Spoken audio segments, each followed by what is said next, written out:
From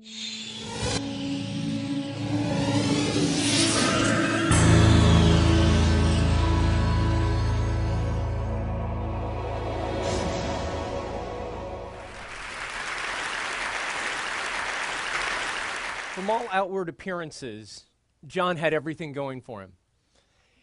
He had just signed the contract to sell his New York apartment at a six-figure profit, and he'd only owned it for 5 years.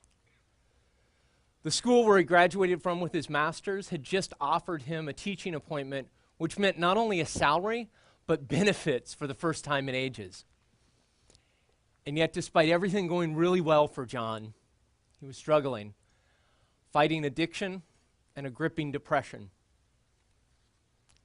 On the night of June 11th, 2003, he climbed up to the edge of the fence on the Manhattan Bridge, and he leapt to the treacherous waters below. Miraculously, he lived. The fall shattered his right arm, broke every rib that he had, punctured his lung, and he drifted in and out of consciousness as he drifted down the East River, under the Brooklyn Bridge, and out into the pathway of the Staten Island Ferry, where passengers on the ferry heard his cries of pain, contacted the boat's captain, who contacted the Coast Guard, who fished him out of the East River and took him to Bellevue Hospital. And that's actually where our story begins. Because once John committed himself to putting his life back together, first physically, then emotionally, and then spiritually, he found that there were very few resources available to someone who has attempted to end their life in the way that he did. Research shows that 19 out of 20 people who attempt suicide will fail.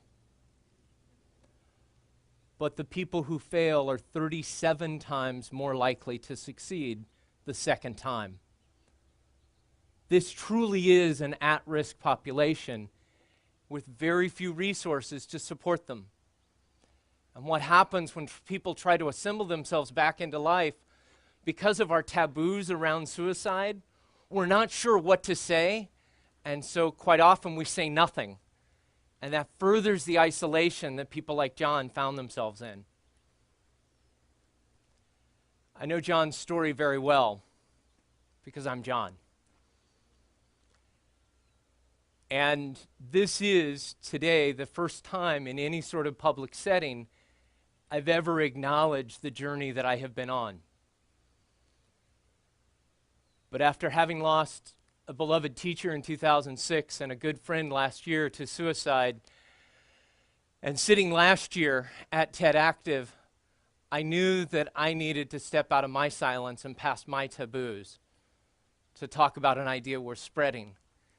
And that is that people who have made the difficult choice to come back to life need more resources and need our help. As the Trevor Project says, it gets better. It gets way better. And I'm choosing to come out of a totally different kind of closet today to encourage you, to urge you that if you are someone who has contemplated or attempted suicide, or you know somebody who has, talk about it. Get help. It's a conversation worth having and an idea worth spreading. Thank you.